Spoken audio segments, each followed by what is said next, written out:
is a logical extension of what the justice system already recognizes. That is to say that it recognizes that we ought to temper the ways in which we penalize people based on the circumstances which they had no control over, based on the way that their upbringings impacted their decisions and their capacity to engage in society, based on things like intent, which was shaped by experiences and relationships they had in the past. We think broadly there are three categories of mitigation that happen in the justice system presently.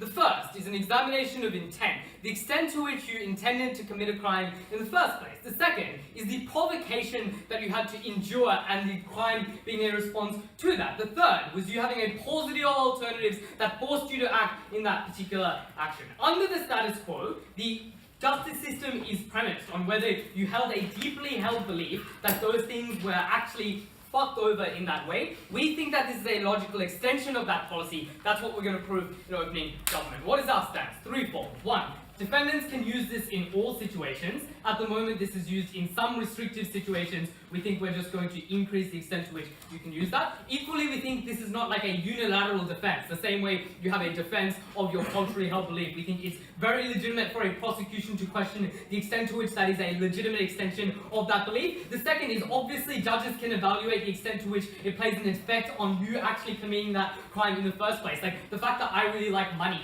doesn't mean that I can commit a crime, and I think judges probably can see that in that way. The third is we think it'll work likely the same way that most multiplicative factors in mitigation work. So if the judge on like a base level thinks that this was the reason why 50% of the reason why you committed the crime, maybe they'll give you a half sentence. I don't know how law works, I'm pretty stupid. So, what are we going to do in this case? One, we're going to show you that this is a morally obligatory extension of the justice system and a form of reparations for the cultural communities that have been denied access to redress and denied access to the capacity to change that. No, thank you. And the second thing I'm going to do is actually show that the practices that we are largely talking about in this debate are reduced. Let's look at firstly why this is a morally obligatory extension of the justice system. The first thing that I'm going to do here is look at why people commit crime in the first place. We think largely it's because of the reasons that I said in my intro, but they manifest in a couple of ways. The first is crimes of impulse that people undertake based on the fact that they think they have to act a certain way in specific circumstances. Recognize that your impulse is almost entirely governed by the experiences and the particular relationships that you have with people. When you're told from a young age that certain ways are what God wants you to act on, and that the practices mandate that you act in a certain way, it means all kinds of impulse, therefore, are largely derivative of the things that you were taught. Then there are crimes of necessity, we think, are also extensions of that. The fact that you have a divine duty to your God, and you have a deeply held belief that in the absence of that duty, you will go to hell. That belief of condemnation makes it necessary that you commit that crime in the first place. We think cultural defenses are essential because they recognize that the inculcation of practices as you are a child or as you grow up means that your autonomy to make choices are constrained. That is to say, we think on opening government, free will is a little bit bullshit. What does this actually look like in terms of culture? One, little agency to leave the particular cultural practice or to not choose it because there are systematic coercive forces that exist within that. In religious practices, the fact that you might leave and be threatened for things like death to apostasy means that you have to always hold on to that cultural practice in a way that you have very little agency over. But the second is, even when you leave and are not actively acting upon that deeply held cultural belief, the way that that cultural belief impacts and influences your future decisions still applies. The moral frameworks that you get from being a religious child still educate and govern the way that you make that decision. The third is the coercive pressures of the community around you, and the way that people think you will act in that way are a significant influence over the decisions that you make. That's really important, specifically through things like religion, where you think that final divine judgment impedes your capacity to make rational decisions about your actions in this world, because you think you're going to be punished beyond this life, because you think you are failing your purpose if you do not commit this crime, which means that there is no doubt that this is a deeply held belief in a lot of instances, and that your capacity to make a free choice to not commit this crime is minimal. And that's why on an individual level we ought to ensure that this is examined correctly in the court. But no, thank you. But let's look at these religions specifically and the way that these cultures actually act on you committing the crime. And we think this is actually really quite cool argumentation. In the instances where you commit a crime and you use culture as a defense, it is an acknowledgement that the state is constraining your liberty to engage in that cultural practice, but is holding you to these same standards as other people who they are not constraining into that cultural practice. This is really important because the individuals did not choose the communities or the cultural practices that they were born into or had to engage in the first place, but the communities themselves are constrained by the state in the ways that they can act. So this is really important because the state restricts your capacity to act in those ways, but provides you with no outlet of defense. This is the mechanism that allows people who have their autonomy and liberty constrained as a result of the state having a restorative right to ensure that they are defended. Why is this the most important consideration in the debate? Before I show that, I'll take closing. Suppose I raise as a libertarian believe that the state is violent, oppressive as an entity and therefore refuse to pay taxes and tax avoid and evade. Would you accept my libertarianism as a defence of my tax evasion? Well, no, I think that situation sounds a bit bullshit, but if you deeply hold it and a judge thinks that you do, yeah, sure, we're happy to do that. Why is this the most important consideration in this debate? 1. Justice is based on culpability, and it is currently failing to account for that. The innocent in these particular situations are being penalised. The second is efficacy is not the primary consideration of criminal trials, and that is why this principle is the most important consideration in the debate, and we think it's largely debate winning. Let's look secondly then at why this actually reduces the sorts of practices that happen currently. We think, and I think the first argument wins us this debate, independent of any practical considerations, but this is just going to extend on that material.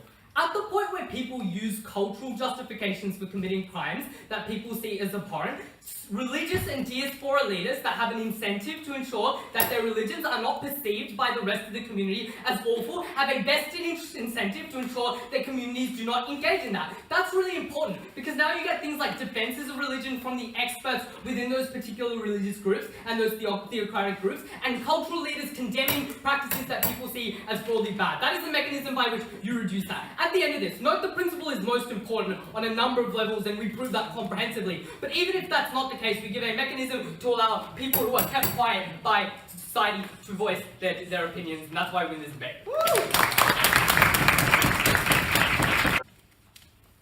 I think that if debating was just judged on philosophical merit, OG would be doing really well in this round. Yeah. But the problem is that they totally miss the practical implications which this has. I just do not think it is legitimate for me, say I was a Christian, to just go and kill one of you because, hey, I'm a Christian, and for me to just say, well, I was coerced into it, so it's my fault, right? I just think intuitively that is so illegitimate for so many reasons. The reason we have a justice system which encompasses everyone is literally to mitigate against that kind of possibility. I think the fact they go to sow balls for war and just ignore practical implications immediately is a big problem for that side. What I'm going to do in this speech is lay out 2 principles that we think are really important in the justice system, namely equality and individual responsibility. Then we're going to talk about how this actually harms narratives in terms of looking at minorities and religious people in the justice system already, and how we think that's incredibly harmful given the climate of increasing populism and xenophobia that we see around the world. Quickly though, let's do some rebuttal to what the Prime Minister said.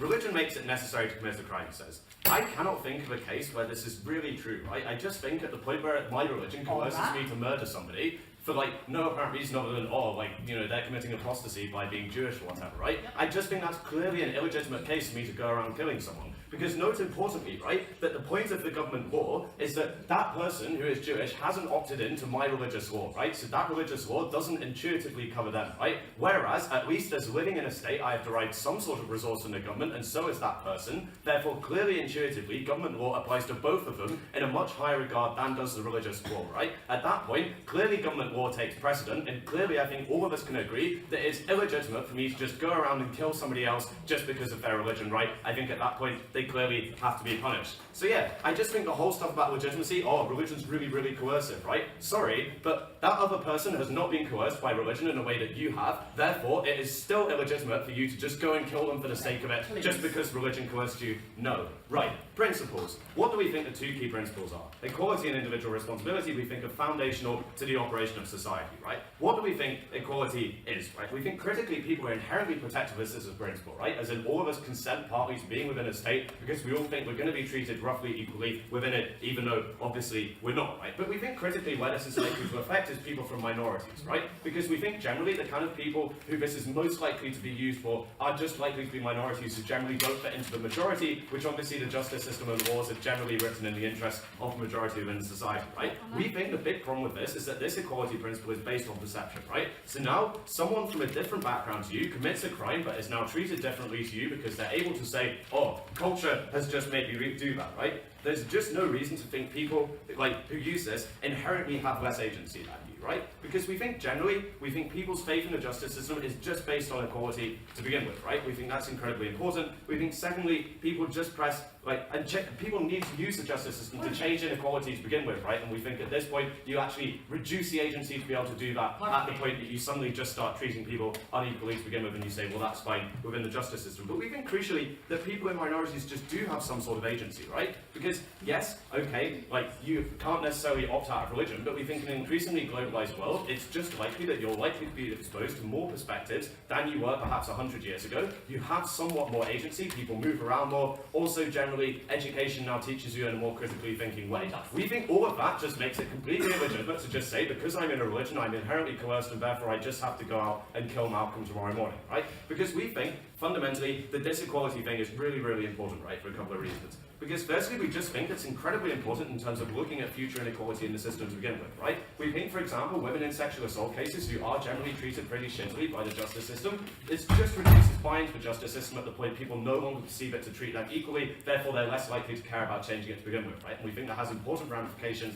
in terms of looking at judicial reform more widely. Secondly, we just think it reduces buy-in to the justice system at the first place, right? Say, for example, in a case where someone has, say, sexually assaulted someone and they say, well, it's because of my culture and I didn't realise that was wrong, right? At the point where other people who've also been sexually assaulted see that person get off when they're very clearly guilty on an objective level, I think those people are less likely to be less likely to intuitively now want to report that case at the point where they see people can just get off. I think that's incredibly harmful in terms of actually improving the biggest inequalities which exist within the justice system. Individual responsibility, secondly, right? Again, culture is just not coercive, right? For a load of reasons now. Firstly, the globalized society. Secondly, people are just born with intuitive empathy. I just know that it's wrong to go out and just kill one of you just because I can, right? Even if I do get beaten in this debate. Thirdly, you're now an adult, which means intuitively you have some sort of mental agency to be able to do stuff. Fourthly, the social contract, as I said in my rebuttal, I think is really important, right? But now importantly, you deal on the principle of culture, right? And we think the key principle in the justice system is one of retribution, right?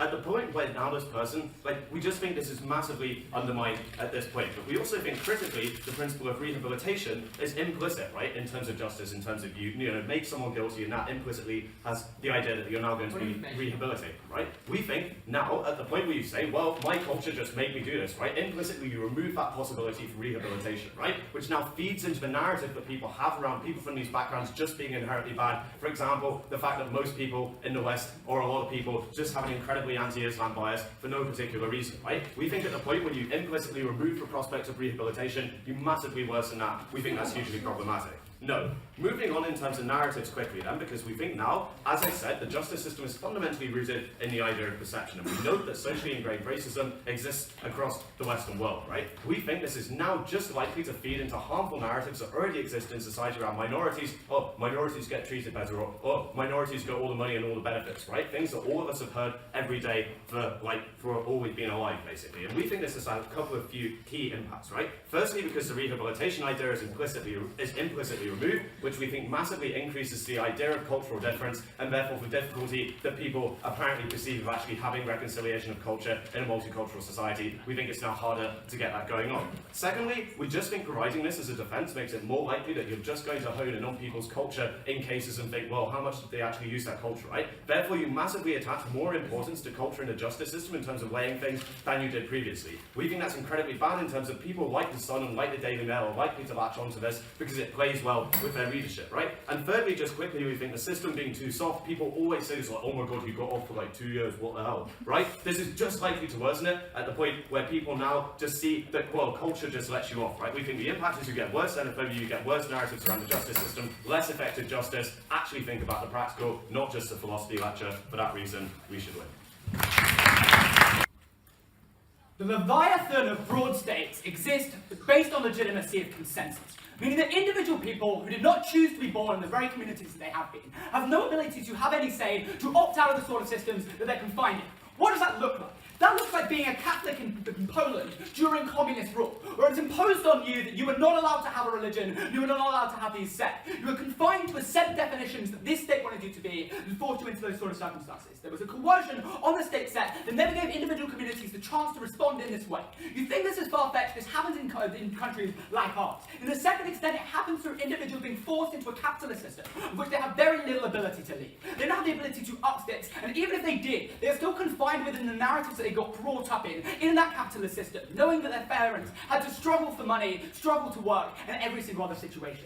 We tell you the so-called contract has failed the very individuals who are brought to court in these circumstances from the very outset. We're very proud to stand on opening document. Two things in this speech. First, on individuals as pawns in a chess match between communities and states, and second, impacting that in terms of talking about the practicalities and the purpose of justice. Two notes of rebuttal first. They first flippantly respond that, this is not a reason to kill Christians. 5 responses. 1. The mech is a multiplicity mechanism. This means, notably, we're not acquitting people in every single circumstance. We are saying that in some circumstances this is a consideration that's uncharitable.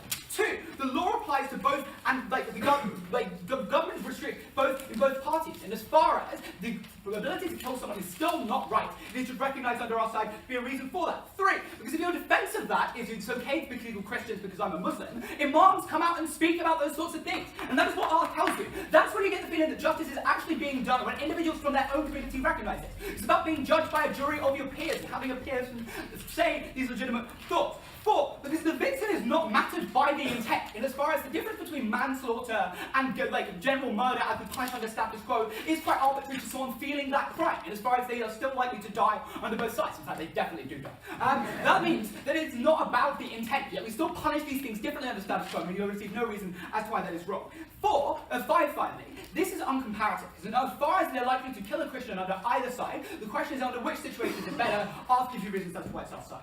Second, in terms of backlining, again, this is a reason as to why different sentencing already occurs. Notably, it already occurs in all forms of situations. For example, sexual misconduct is dealt very differently in a variety of different circumstances. 1, because of the contextual factors, but 2, because judges read situations differently, and this is something that happens under status quo. We are only giving more ability to that judge in the circumstance to do those sorts of things. 3, in terms of culpability. That is a reason to get rid of every single thing that already exists in the justice system and come up with blanket policies that deal with circumstances indiscriminately. That is not how justice is served. It's better served under our side. First, on individuals as pawns in a chess match between communities and states. My partner has given you significant reasoning as to why, first of all, individuals do not have free will. This exists in a variety of circumstances. What? No.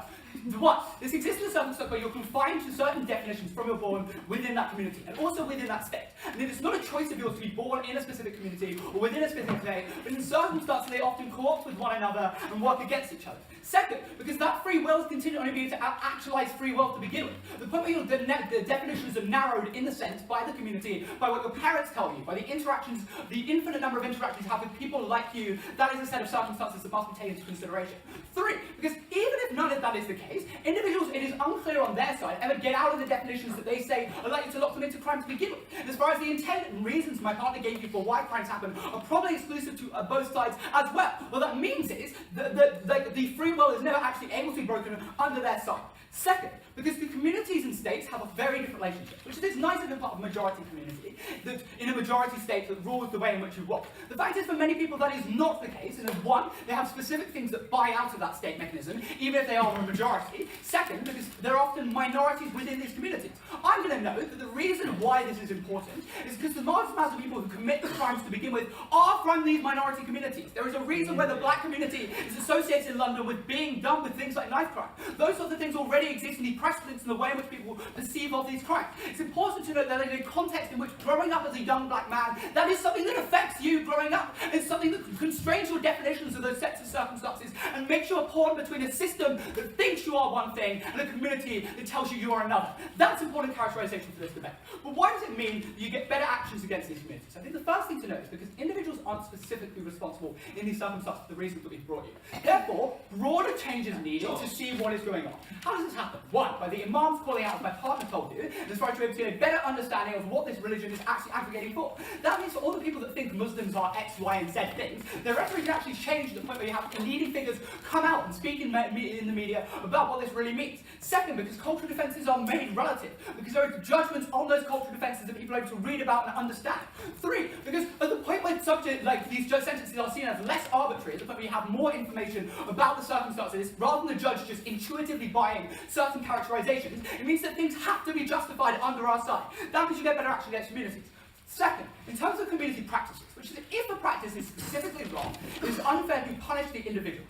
I'm going to use the example of sati here, a tradition where Indian women would kill themselves after their spouse had been murdered. And importantly here, a blanket policy is what needed to deal with the wider situation rather than individuals carrying that out for two reasons. One, it is often relative to the communities that they exist in as far as in certain rural communities it's a lot more set in, whereas in other areas it is not. The second important to note, to take any action on this, you actually have to have the belief of the individuals on side. You're more likely to get them when they think they're getting a fair jurisdiction and a fair understanding of the set of circumstances that constrain them in this way. You get better community action. Second, in terms of the purpose of justice system. One, in terms of restoration, you're going to restore individuals far, far better, a key premise of the justice system, when it seems like you understand the reasons as to why they undertook such crime to begin with. That is empirically true, and as far as when people feel as though that is the case, that's when they're more likely to talk about these things, more likely to explain their reasonings, more likely to feel like people actually have time for those sorts of things to begin with. But second, in terms of justice being done, we don't think it's important to the victim necessarily in the way in which O described. It's important to stop future crime happening. If individuals feel as though justice is being done, it means one, they're able to actively condemn individuals who have done the wrong things within their communities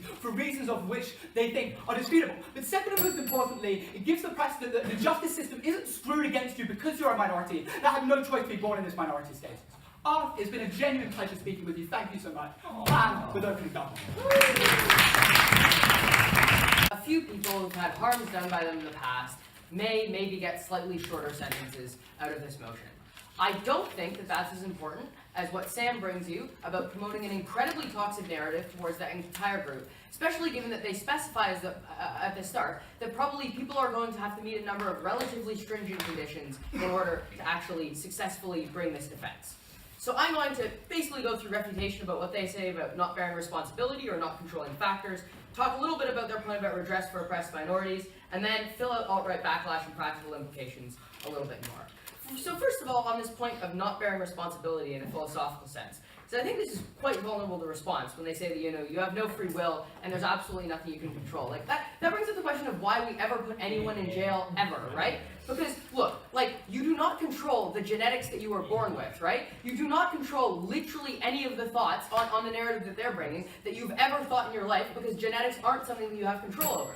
But in a more practical, emotive sense, maybe, I'd ask them if they believe that Brett Kavanaugh has less responsibility for his actions because he was raised in a culture of toxic masculinity. I think it's completely ridiculous to say that just because someone, had some bad things implanted in their mind earlier means they're not at all responsible for the consequences of their actions. What Sam gives you, he actually gives you a metric in his speech which says that people do have to have individual responsibility. Because he says that even if human beings are influenced in any sort of way, they do still have a basic sense of empathy with which they can use to evaluate and try to understand the culture that they're in and whether it's a good thing. I think that this basic sense of empathy means that we can actually have some sort of metric to give people responsibility for things, whereas I don't really think they have a metric to put anyone in jail for anything at all. And then they tell us that this is just an extension of other things that exist in the justice system. So this is just the same as, not holding a poor person as responsible for being in a gang or not as responsible for stealing. And I actually think that these things are critically different, and this is why. Because the point under the current things that exist in the justice system is not that their overall outlook or their overall upbringing was influenced in a sense that then affected their decision making. The point is that they were coerced into the decision itself, right? So they were actually coerced. They were actually coerced into stealing food because they had no food to feed their family. What they're talking about is people that maybe were brought up when they're young to dislike or hate a certain group of people, and as a result, their decision or impulse in that individual case was governed by that. But I don't think that's the same thing. I think that if you just make everything contingent on what happened previously in people's lives, it's impossible to ever bear responsibility for everything, therefore their metric can't work. In terms of redress for oppressed minorities on their side of the house, look, this is so completely not the necessary redress that they deserve. This is probably going to apply to a small portion of minority groups, probably only ones that hold strongly held beliefs, probably only the ones, which I think is a relatively small portion of them, that have cultural backgrounds that actually make them commit crimes, right?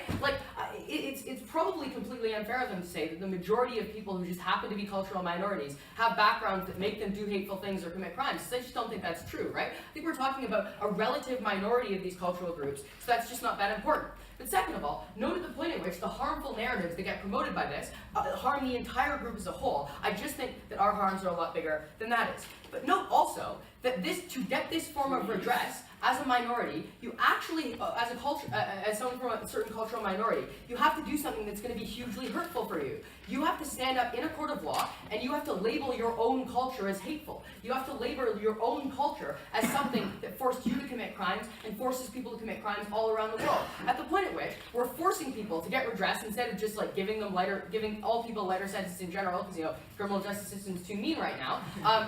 Instead of doing that, we're actually making them label their own culture as hateful, as horrible. I don't think that's the kind of redress that those people deserve. Now, filling out the alt-right backlash stuff a little bit more. Note that at the point at which people are encouraged to label their own culture as hateful, that's something that's incredibly useful in terms of being instrumentalized by people like the alt-right, people like these news sources. Because Fox News loves to run when people in Germany, when Muslims in Germany get only a smaller amount of time for sexual assault, and then they insinuate that that's because they're from that culture and we're going easy on those people. And at the point at which those narratives are incredibly successful, because the people in court who are actually being accused of these crimes are backing them up by saying that their culture was forcing them to do this, that's an incredibly effective narrative in terms of saying that the culture as a whole is something that you should hate, is something that you should be incredibly afraid of. And the impacts of this, I think, are incredibly important. The impacts of this, I think you get a lot of more individual hateful actions, right? So I think in places like this, people that are white supremacists or people that do fear Muslims are more likely to do individual attacks on them or to be, harass them, do things like that. But second of all, I'll take you in a second, I think you get more xenophobia in the political system, right? Because I think you get more people voting for parties that say that the justice system is unfair to you. The justice system is too soft on these people that are invading your country. That means worse lives for immigrants. That means worse lives for all minorities, not just the ones that are affected by this motion. I'll take front half. Would you institute laws that specifically and discriminatorily apply exclusively to minority groups? No, I just don't understand why that's in this motion. So, in terms of something else, and I think that there's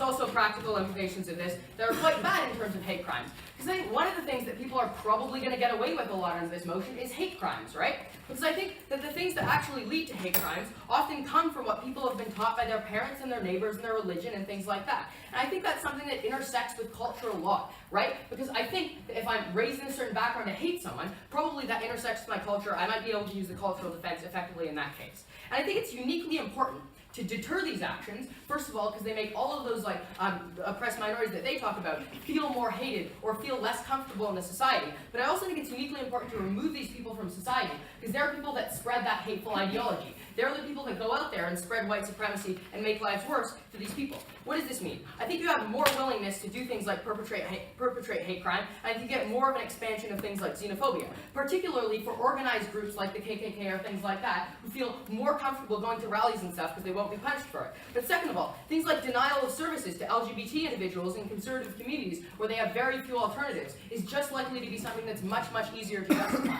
Look, maybe they get a little bit of redress for a few people that maybe don't bear, complete responsibility for their actions. But on our side of the house, we prevent you from completely toxifying the narrative around minorities, making the justice system even worse, and making xenophobia worse for these people. Proud to oppose. My extension is going to be simple. Any defense is a legitimate defense, regardless of consequences. It's based on one, the principles of the justice system that I'll outline to you throughout my speech, but secondly, just because of the nature of what a defense is meant to do. It is meant to give autonomy to the defendant to defend themselves, both by the principle of self-defense in itself, extending it just beyond the physical parameters in real life, but secondly, in terms of being able to defend yourself in any circumstance. I'll articulate that more comprehensively in a second, but I think, firstly, just rebuttal, and I think I'm just going to engage with the examples given to us by both op teams, in Brian's POI, but then secondly in Sam and Malcolm's case. I think even if a libertarian or even if a Christian stands up and uses a defense to say, the reason I avoided tax was because I don't believe in taxes, or because I was a Christian because my religion told me to kill it. crucially, that doesn't stop the action itself being a crime. What it does do is provides context by which you can understand the motivations behind it. But crucially, punitive measures don't change.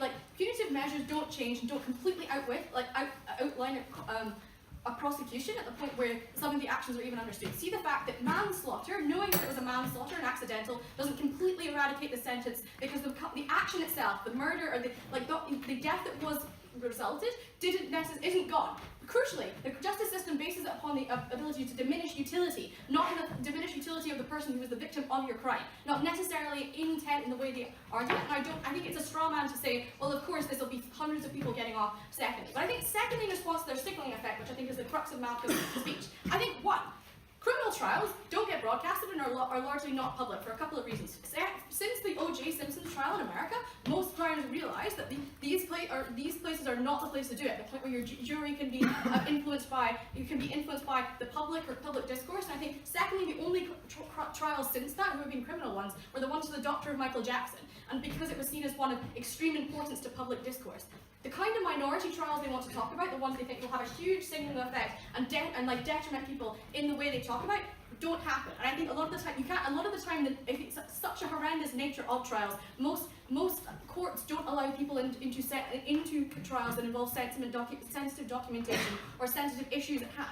I think crucially then, I think their signaling stuff falls out at the point you realise that I don't think this has a huge effect on the narrative they want to say. I think what it does do is allow minority people to protect themselves in that way. I think I'm going to deal with more about that in my second speech.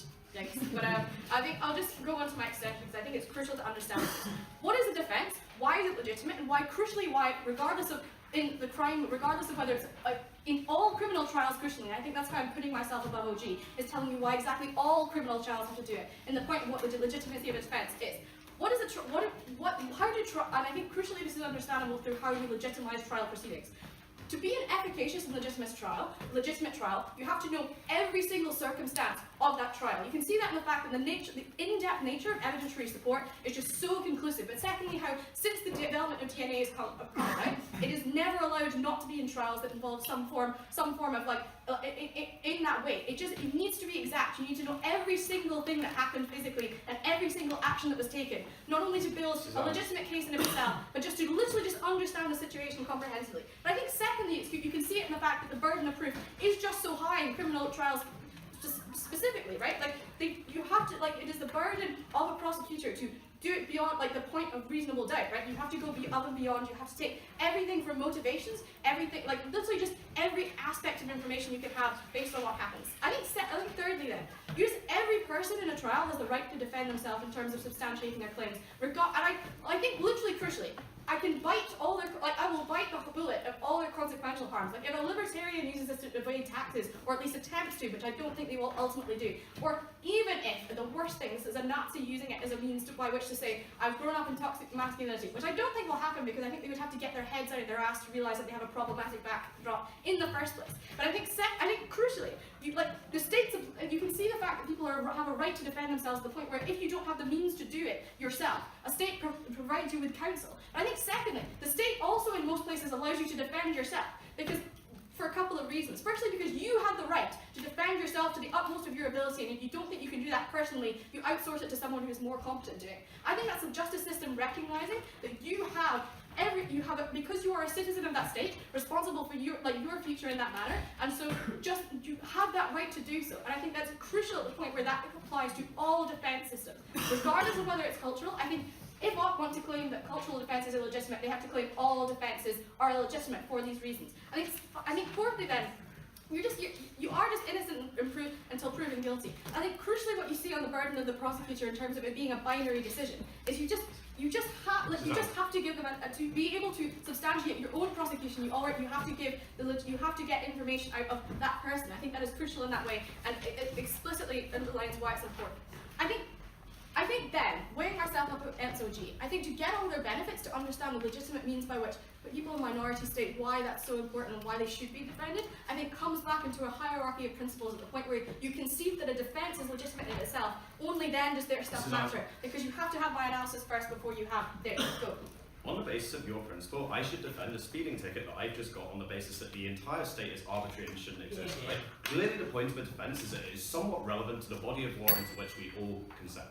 I don't think I don't think it necessarily has to be, right? Like, it doesn't have to be relevant at the point where it is about how you individually determine it to be relevant to you. And I think you should be able to use all mechanisms available to do that, because all the analysis I've given to you, like substantiating the entirety of the situation, and I think it just comes back to, as much as we paint the traditional analysis of judges being white and male and awful, like, they kind of know the law, right? Like, they know what they're talking about. They've studied it for years, they've done it for decades.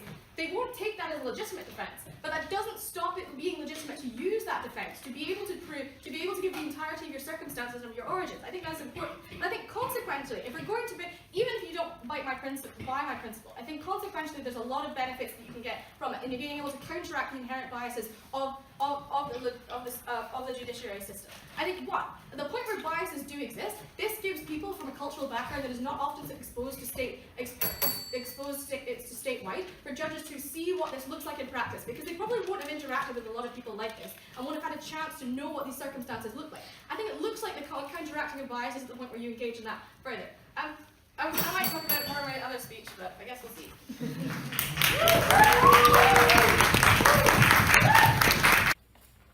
Two extensions to my speech today. White courts are uniquely better at determining what constitutes causal responsibility and what motivations were involved in the case of defendants, and ergo you let those individuals who can appeal to majoritarian cultures get let off the hook, the Brock Turners of this world, whereas you keep the minorities fundamentally oppressed even on your side.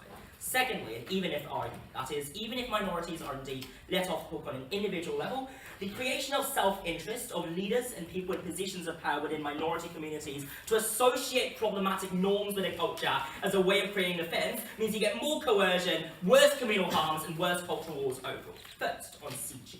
Now, they have this claim that, well, you have a right to defend, right? And anything goes. I'll just have three responses to that. The first one is to know, this argument seems to suggest that I can use problematic gender norms and problematic stereotypes about members of minorities like trans and whatnot as a defending excuse in courts. Because if you accept that everyone can utilise anything to self-defend, it seems anything goes as a legitimate defence in court. There are two reasons why this is an absurd conclusion. The first one is just intuitively, I don't think this is how courts work, and that we would find it appalling if someone goes up there and says, I believe that women do not deserve the same rights as men and therefore I commit this crime. The mere existence of this within the legal semantics and discourses of a court is in and of itself immoral, even if it doesn't go through in the end. But secondly, I also think there's a signalling function of the state, right? When a state says, this is a legitimate defence, it necessarily sends out a message and a signal that this is a message that's worth adopting and embracing. Therefore, the argument of CG is ultimately contingent upon OG being true, that it is indeed the case that a cultural defence is morally permissible in order for it to stand. And the third response is just a harms principle claim, that if there are harms caused to victims when they're told that if you're coming from a culture, you ought not report your own suffering because, you know, the guy who committed this crime upon you is also from a culture, and then the harms and emotional denial of victims' rights here are so severe that it trumps the possible right to self-defence. And finally, I just think there's something important in procedural integrity that you defy here because of this anything goes mentality. That's why CG's extension doesn't stand. Now, first extension, on the idea of court's judgment. The crux of this argument is to note that recognising the cultural defence applies to both majoritarian cultures like white culture, frat culture and whatnot, and also presumably minority communities and whatnot. Some preemptive way in here. One, I think that quantitatively far more people belong to white, like frat boy cultures, and people who belong to ethnic minority cultures and communities right now in the West, because presumably most of these individuals quantitatively, because they're the majority, and because they are quantitatively and probabilistically probably just as likely as those in minorities commit crimes, they're going to occupy a large number of cases. So that's the first weighing up. The second weighing up is that these people probably are from positions of greater privilege, and it's far harder to prosecute or limit their abilities to carry out crimes and whatnot in comparison to members of ethnic minority communities and whatnot. This is why, if I prove to you that we let far more and far worse forms of like white privileged males off the hook, even if we do also save some innocent like African Americans at the same time, I think letting those individuals who are guilty off the hook is far worse. There's several reasons why there's an asymmetry here. One, weighting assigned, right? Because judges in cases of African American crime might say,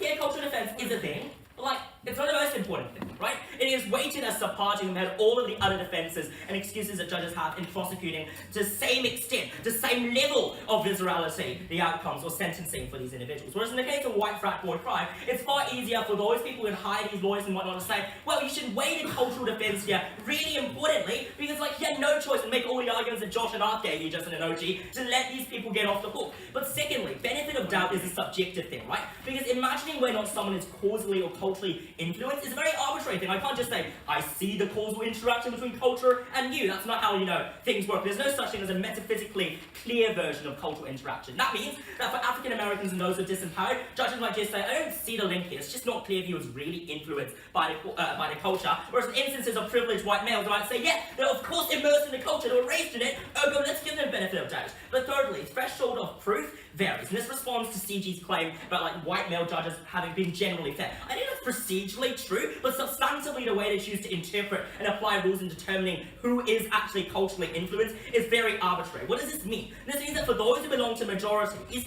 these individuals are let off the hook, and I don't think they should, because one, these are also the people that have the ability to pick and choose culture. CF cultural appropriation, CF white privileged male taking on African American culture and saying, I want to take up these cultures because I can opt in and out of it. So it's culturally fluid for people in positions of privilege, whereas for those individuals in disempowered positions, the same could not be said.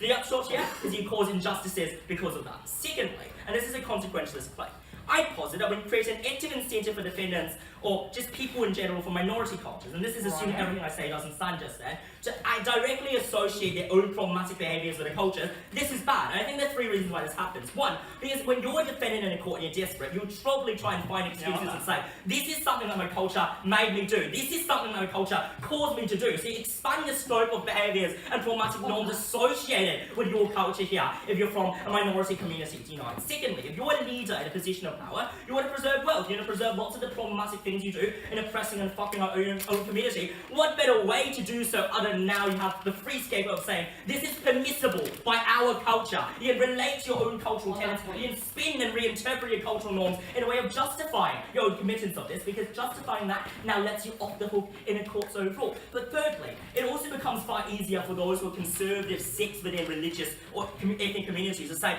I promise you self-interest, because if you believe in me, you get a free pass when you commit all of these things, because this becomes a defense that you can utilize in courts. Note that this is even if, so it doesn't knife my previous argument. Why is this bad? One, because you expand the scope of coercion for so many more people that are now forcibly enrolled into these coercive cultures under coercive leaders that propagate these tenets as a way of justifying whether it be their own norms or norms that are now socially ingrained by the way defendants talk about things and how people spin it in public media. Two, because you create more cultural conflicts to the extent that these leaders can get away with enshrining these problematic behaviours as parts of tenets. That is when you get far more conflict with the overarching civil code within society, leading to the paranoia and actual backlash. And this is different from O, because I don't understand why the alt-right wouldn't backlash against these communities in the status quo anyway, right? What I posit is changed or different is that the people in the margins reacting to the cultural problematics or problematic behaviours and now emerge would then be persuaded to actively resent these communities. That's the unique margin that I don't think O quite captures. But finally, I also think this is bad for future and existing victims, and that you neglect their feelings, you might cause more future crimes when you make people aware that they can get let off the hook by simply perpetrating and utilising this particular card. And for all of these reasons, I'm so proud to oppose today. Thank you.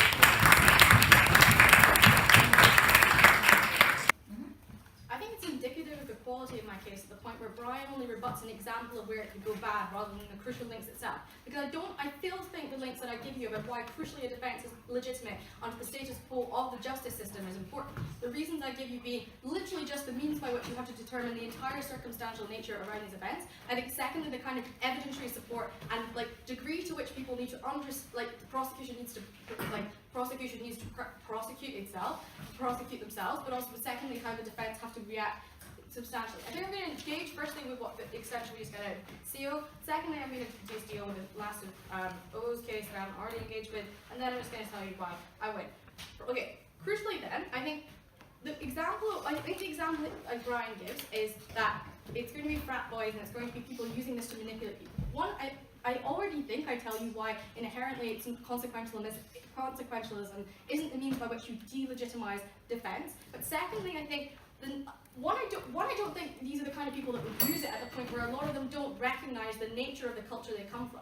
Just based based on the fact that it's just a culture you're not often self-aware of. I think that's just the nature of toxic masculinity. It is not one that is inherently self-identifying. But even if that's the case, I think the comparative is them never engaging with it. I think just assuming that it's fine to do it, not recognizing the inherent cultural background and the inherent toxic norms that inform that. Because I think what you do then, at the point where you have to engage with that defense, is you recognize that it is not something you inherit. Like, I think you just engage with the culture itself. You recognize that, like, what are the reasons by which I take it? I think it's a more of a it's very like fluffy, but I think it's a self-reflection you would otherwise just never get under the status quo. An ability to comprehend exactly where the origins of this are coming from. I think secondly, it's just like the normative nature inherently is just something that comparatively, I think you just never would under the status quo. And I think you just aren't as likely to do it at the point where it's not true. Secondly, they say that religion is explicitly coercive, and this means people will never effectively escape it in that manner. I think, again, the comparative under the status quo is not having a means by which you as a religious person can express that your religion has done harm to you. I think a lot of people do, for reasons like they can't consent effectively into it, that they've been born into it, that their family effectively, like the social norms around it, essentially continue to keep you coerced into it to some extent without being able to effectively opt out. I think crucially then, what this does is gives the state, one, a legitimate means by which you can provide an alternative that was otherwise not there. Again, the sort of basic self-reflection angle, but literally just a means by which you can come out under a different legitimate body, one that you should which can equally protect you, whether it be through police forces or police forces and other apparatus of the state that can then differentiate between the coercion you experience through religion, and in so doing, I think just finding an effective means of escape in that way, which I think is just unavailable under the status quo in that manner. I think finally then, I think it's just re-emphasizing that a lot of the time the most obscene positions that Brian talks about are not likely to be ones that, like the sort of accusation that this is ultimately going to be things like transphobia and other means by which to legitimize these defenses. I think one of the points if this is a system that is, if it's a judiciary system that is independent enough for you to be able to do these defenses in the first place, for you to be able to even come to trial or be able to defend yourself when the state doesn't attempt to manipulate you. I think a lot of the time the judiciary system in liberal states that would have these freedoms already accept to some degree a norm that says you shouldn't be persecuted for these under things like constitutional and literally just rights of autonomy and things like just freedom. I think that's even true in the US. Even if the US is not a perfect actor, I think there are at least some minimal, I think there are these basic protections that would protect you against this kind of horrific accusation. And then finally, I think if you were to obscure this trial so much as to be holding up proceedings, one, judges already under the status quo are able to hold you in contempt of court, and I think that happens a lot at the point where you're just being obscene, you're saying horrific language, or you're insulting. You do it if you insult the judge, and a lot of the time a judge will interpret you wasting their time as an insult to them. So I think a mistrial is also something that would happen that was so horrific, and I think then your counsel would not allow you to do that again at the point where you're wasting resources. I just think finally, I think judges ultimately have to some extent a degree of prestige that is established to the job. I think as Brian correctly concedes, they understand exactly how the law works, and I think have to some extent a degree of ability to differentiate between the two and the sort of experiences they have, and at least procedurally are able to establish where the persecution is coming from and be able to accept it successfully. I think finally then, in terms of responding to the part of Lulu's case about rehabilitation, no thank you. I think crucially what they say is that rehabilitation gets worse at the point where you don't actively reckon with the past of the crime you committed. One, I don't think that's true at the point where that analysis is dependent upon people never going to prison at all for these actions. For a couple of reasons. Firstly, I think, as I said in my extension, I think these defences are used to mitigate, or just in the same way manslaughter is used to some extent to mitigate murder. I think it's only a slight. No, thank you. It's only a slight change from the initial sentence to the last one. But I think that plays into the analysis about exactly why we think rehabilitation gets better on our side. Before I get on, I'll say closing. Look, what we're saying here is that the mitigating factor is applied and interpreted only selectively, such that the privileged who can choose the cultures and opt out of cultures are the ones that let off the hook unjustifiably, whereas those who can't remain under the prison system undefended. if that was true, if we say if only certain people can apply it, then that is a reason to never let anybody defend themselves under the status quo. If the justice system recognised that only certain people were allowed to be defended, then the principle or the logical conclusion of that is then to say that no defence is ever valid. No one's ever able to then defend themselves in court. But I think secondly, I think for the reasons I give you, I think you're just most people would, to the extent of which this is a serious crime, would just be allowed to do this at the point where, a lot of the time, if we're talking about criminal actions, crucially, these are going to be serious ones where, this is where the burden of proof is higher, as I've already told you, so the extenuating factors of everything must be taken more conclusively for a prosecution to successfully meet their burden in and of itself. But I think, maybe this is just me being hopeful in the justice system, but I think there are laws, and I think there is some moral decency in it that would allow these things to happen. And I think if some minorities are being able to do this, I think that is legitimate in and of itself. I think if some people are able to access it, even if the comparative is, even if I bite the bullet of consequentialism, even if it's mostly frat boys versus maybe some minorities, if they're in jail for a less period of time, I think that's a benefit. I really just do. For these reasons, propose. Two things in this speech. The first is that the government's policy absolutely bastardizes culture and makes all of us less safe, and the second is that principally it cannot be justified. First, on why it is practically harmful. The claim that we bring you in extension uniquely is that this makes society demonstrably less safe, and our extension does that in the following way, which does not get an adequate response. Premise 1. We tell you that community leaders want to protect their members. That's to say, and especially the case of minority communities, which deviate most from societal norms, the leaders of those communities want to protect the people within them. Premise 2. We tell you that those leaders will therefore push the boundaries of what is perceived as culturally normal in order to justify actions that ought not be justified. The conclusion, Brian tells you, is that more extreme actions will become seen as more culturally acceptable. That's things like, for example, Islamic leaders not now only saying that there is a gender hierarchy within their religion, but saying that there is an active burden on males to tread on their wives' rights. Or it's things much more directly, like university student leaders testifying that rape culture is just too pervasive to avoid and too powerful to resist, and that it is normal to be subsumed by it. Those are the sort of cultural changes that are likely to happen on their side when communities seek to protect their members against this policy. The impacts of that are threefold and critical in this debate. Firstly, if it is true that culture is as coercive as they say it is, people will become more extreme when cultural doctrines become more extreme. Secondly, the perception of minority cultures in particular by the rest of society will be terrible. That's to say, they will now be perceived as deviating even more strongly from societal norms, even more strongly from the mainstream, and they will be demonized for that to an even greater extent. But thirdly, even if that's not the case, to protect against the possible perception of those harms being true, victims will be shut down. Cultures will not listen to victims because they will say that what you went through was normal and acceptable because that is the only way to preserve their cultural image. That is all of our extension material, and I think it wins the debate for the following reasons. Which is to say, I think this practical point outweighs any of the principal discussion that the other teams have. And there are three reasons uniquely as to why. The first is the obvious one, which is that the criminal justice system has a utilitarian duty to protect the greatest number of people. Which is to say that maybe on their side they protect one person a little bit, but we protect a significant number of people if we demonstrate that the harms of expanding cultural definitions is so great. And that is why we, for example, lock up innocents in remand, even when we cannot prove that they are necessarily guilty, because we understand that we need to trade off rights. Secondly, if this team does care so much about responsibility, and this is critical, the expansion of cultural norms means people's rights are even more trampled on. That's to say, in the long run, if it is true that cultures are more pervasive, that they dictate your actions even more, you have even less ability to control your own actions, to have your own agency into the future. And thirdly, I think sometimes we ought to just recognise that when the harms of something are so great, we should overrule principal considerations. And I think in this specific debate, the intuition pump is this.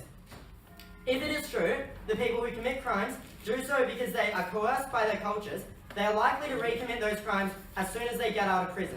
When that happens, presumably on government's principle, they have even less agency because they have demonstrated that they cannot control themselves. So on government's principle, every time you commit a crime, you should get an even less sentence than the last time, to the point of marginal returns. That is all of the reasons why in this debate, you should care most about the practical harm that Brian brings you, which is to say that cultural expansion will mean that people will commit even more extreme actions than they otherwise would have, and that is an irreconcilable harm.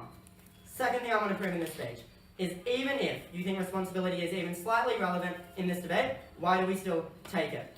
And I want to start with some absurdities entailed by government's case.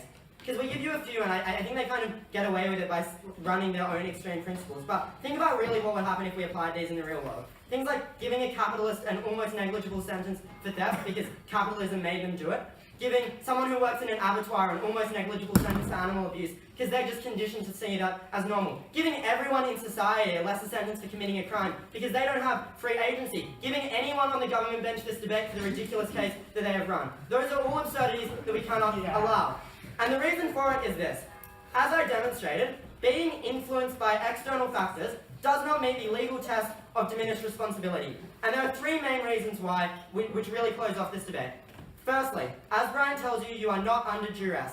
This is categorically unlike all of the other mitigating factors that these teams talk about, things like intoxication, where you actually have no ability to control your actions, where you are actually neurologically unable to make free choices. Secondly, these crimes are especially thought through, which is to say, the tension that you experience when you have to decide, should I prioritize my cultural beliefs or should I prioritize the beliefs of my society and the laws under which I am governed, requires a deep level of thought and a deep level of consideration. Meaning that these are not impulsive decisions, these are not off-the-bat actions where you have no control. These are decisions like when you commit FGM, do you actually think that that is acceptable, and they are well thought through considerations. Thirdly though, even if, and I think this is the most generous conception of the opposition case, even if a direct causal link can be shown in a small minority of cases between culture and someone committing actions, those cases are greatly outweighed by the misapplication of this policy in the vast majority of cases. And this is the second prong of our extension. What we told you is that judges have an extreme level of subjective biases. For example, white judges struggle to justify diminished responsibility for FGM, but easily understand why something like rape culture might be pervasive within universities. Obviously not. That is to say, 605, that is to say that in the vast majority of cases, i.e. you should weight this heavily in your adjudication, people from majoritarian cultures are let off for actions for which they are responsible. And the reason why that is a principal harm is not what CG says. It's not that this is just unequal. The reason why this is a principal harm is it means that we are letting guilty people get off the hook for crimes that they have committed and for actions for which they are responsible. And the cost of that is greater than the small benefit of a few people who maybe in a minority of cases can prove that they have diminished responsibility, not being held to the highest possible standard. And that is why it is morally unacceptable in this debate to weight the issues that government brings you over the issues that we bring you. The dysfunction of the criminal justice system in evaluating causal links, specifically in this instance, means that majoritarian people will get away with crimes that they ought not to. That not only eliminates OG's material, but it wipes the floor with closing government's extension because it shows that judges should never be allowed to make this decision. They should never be allowed to make these considerations. That is why you should side with closing opposition.